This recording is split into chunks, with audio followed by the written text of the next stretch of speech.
எல்லாருக்கும் வணக்கம். இன்றைக்கி நம்ம காடை குழம்பு ப்ளஸ் ஃப்ரை எப்படி பண்ணுறதுன்னு பார்க்கலாம். ஃபஸ்ட்டு அதுக்கு தேவையான இன்க்ரீடியன்ஸ்லாம் பார்த்துக்கலாம்.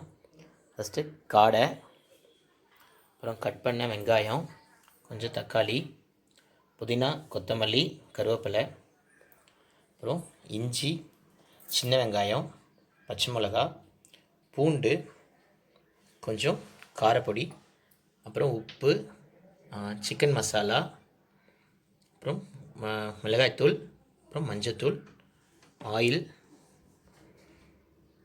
அப்புறம் முந்திரி, பெருஞ்சீரகம், அப்புறம் கசகசா, அப்புறம் மிளகு, இது எல்லாத்தையும் ஒரு இதில் ஊற வச்சுக்கோங்க.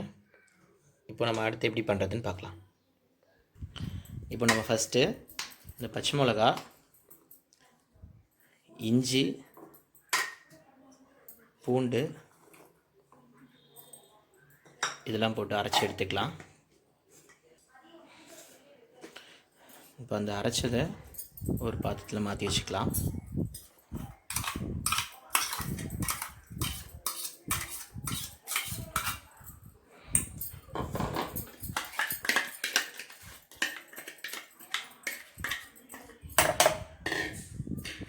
இப்போ அடுத்து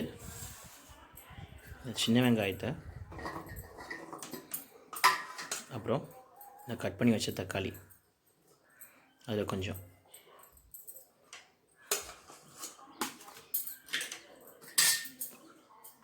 போட்டு அரைச்சி எடுத்துக்கலாம். இப்போ இந்த அரைச்ச மிக்ஸை தனியாக எடுத்து வச்சிடலாம்.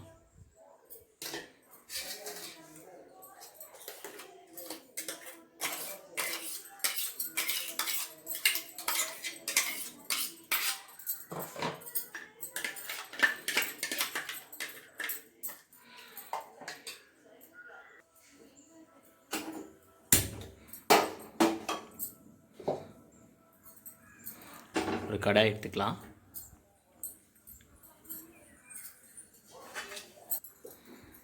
இதில் கொஞ்சம் எண்ணெய் ஆட் பண்ணிக்கலாம்.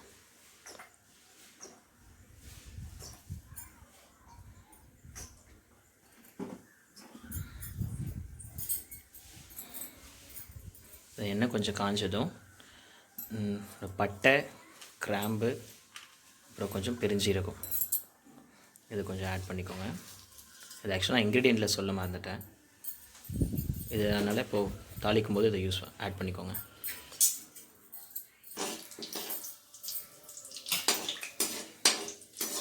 இது நல்லா பொரிஞ்சிருச்சு. இப்போ நம்ம இஞ்சி, பூண்டு, பச்சை மிளகாய் பேஸ்ட் ஆட் பண்ணிக்கலாம். இப்போ நம்ம அந்த அரைச்சி வச்சுருந்த சின்ன வெங்காயத்தையும் தக்காளியும் ஆட் பண்ணிக்கலாம்.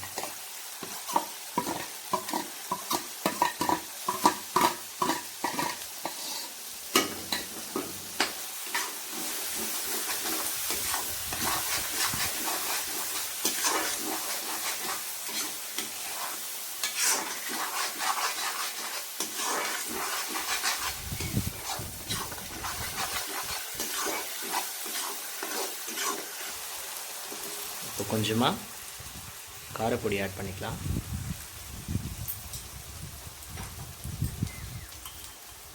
அப்புறம் கொஞ்சம் சிக்கன் மசாலா, அப்புறம் கொஞ்சம் மிளகாத்தூள் போட்டுக்கோங்க, குழம்பு மிளகாத்தூள்.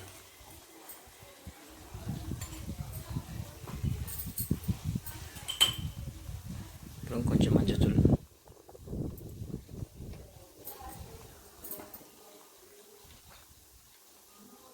அப்புறம் உங்களுக்கு தேவைப்படுற அளவுக்கு உப்பு.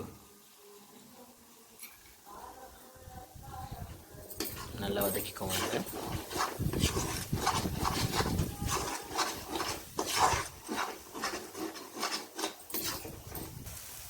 இப்போ அடுத்து இந்த தக்காளி வெங்காயத்தெல்லாம் கட் பண்ணி வச்ச தக்காளி வெங்காயத்தை ஆட் பண்ணிக்கலாம்.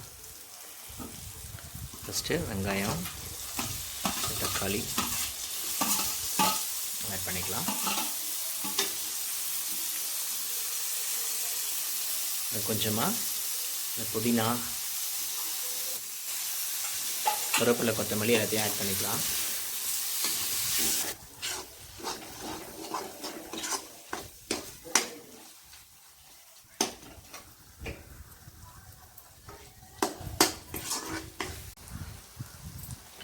இப்போ நம்ம இது நல்லா வதங்கினதும் இந்த காடையை ஆட் பண்ணிக்கலாம்.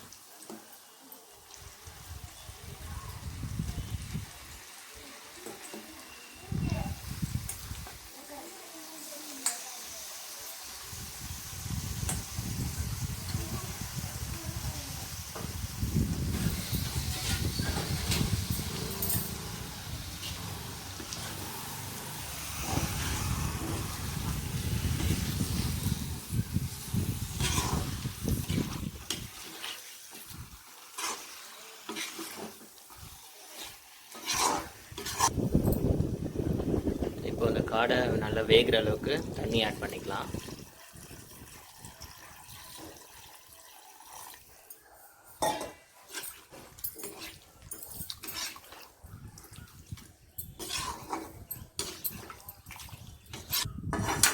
இன்னும் கொஞ்சம் தண்ணி ஆட் பண்ணிக்கலாம்.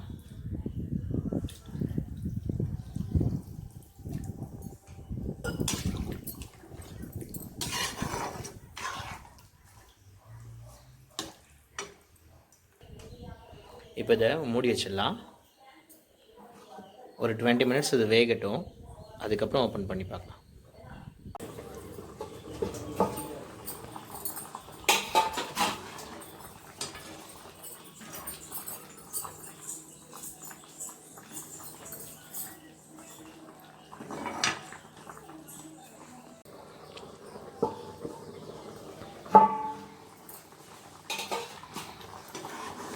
ஓப்பன் பண்ணி லைட்டாக கிண்டி விட்டுக்கலாம்.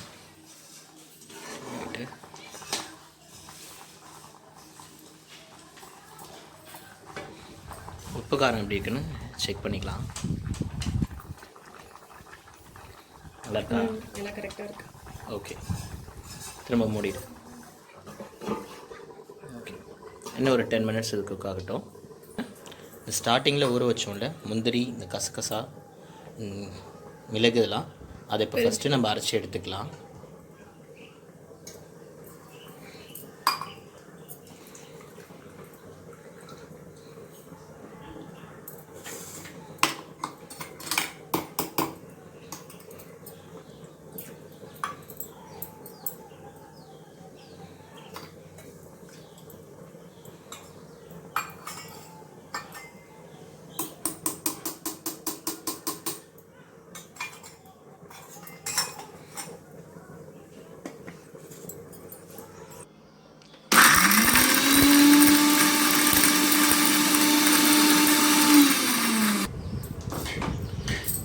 இப்போ அரைச்சிட்டு அந்த மிக்ஸை குழம்புல ஆட் பண்ணிக்கலாம்.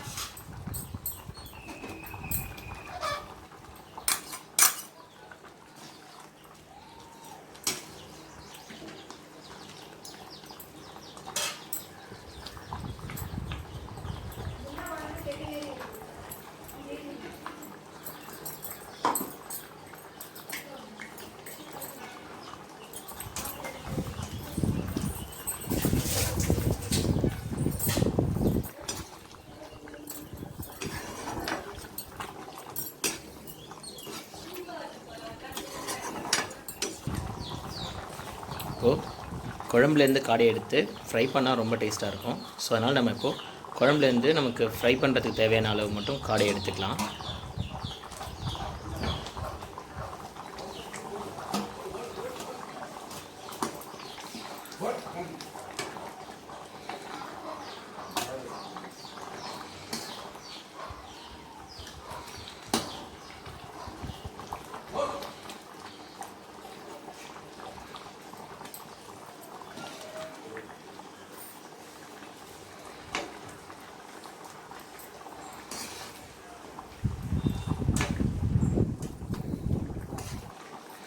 இப்போ ஃப்ரையில் ஆட் பண்ண கொஞ்சம் குழம்பு எடுத்துக்கலாம். இதுலேருந்து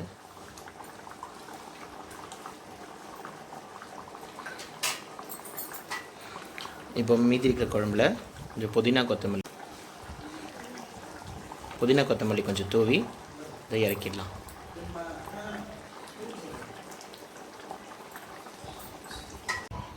குழம்பு பண்ணி முடிச்சாச்சு. இப்போ காடை ஃப்ரை எப்படி பண்ணுறதுன்னு பார்க்கலாம். அதுக்கு நம்ம ஃபஸ்ட்டு ஆயில் ஆட் பண்ணிக்கலாம்.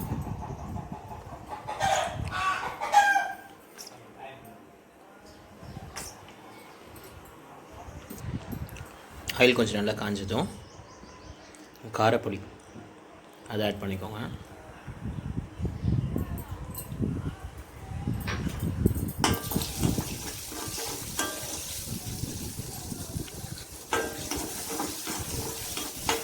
அதை கொஞ்சம் நல்லா மிக்ஸ் பண்ணிவிட்டு அப்புறம் நம்ம அந்த குழம்பு எடுத்தோம்ல, காடை குழம்பு, அதையும் ஆட் பண்ணிக்கலாம்.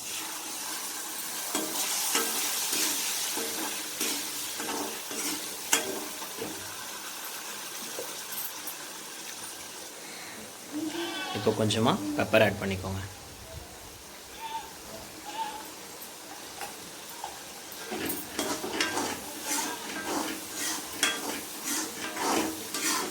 எடுத்து நம்ம அந்த குழம்புலேருந்து எடுத்தோம்ல காடை அதை ஆட் பண்ணிக்கலாம். ஏன் காடை குழம்புலேருந்து எடுத்து போடுறோன்னா, இப்போ நார்மலாக நீங்கள் காடை போட்டினா அதில் மசாலா மசாலா இன்க்ரீடியன்ஸ் நம்ம அதிகமாக ஃப்ரையில் சேர்க்க மாட்டாங்க. ஆனால் குழம்புல இது இப்போ குழம்புல வந்து போட்டு எடுத்தோம்னா குழம்புல ஆல்ரெடி நம்ம மசாலா இன்க்ரீடியன்ஸ் யூஸ் பண்ணியிருக்கோம்ல, அது இதில் போடும்போது இன்னும் கொஞ்சம் நல்லாயிருக்கும், டேஸ்ட் நல்லாயிருக்கும். அதனால தான் குழம்பு போட்டுட்டு அதுக்கப்புறம் குழம்புலேருந்து எடுத்து இதில் போய் யூஸ் பண்ணுறது. கொஞ்சமாக தண்ணி ஆட் பண்ணிக்கோங்க.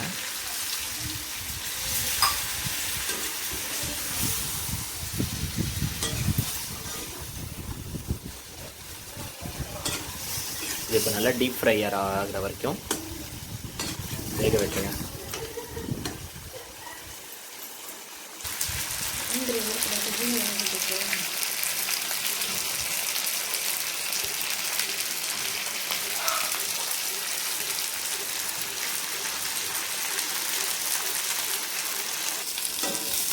இப்போ இது நல்லா குக் ஆகிடுச்சு. இப்போ இதில் புதினா கொத்தமல்லி கொஞ்சம் மேலே லைட்டாக தூவிட்டு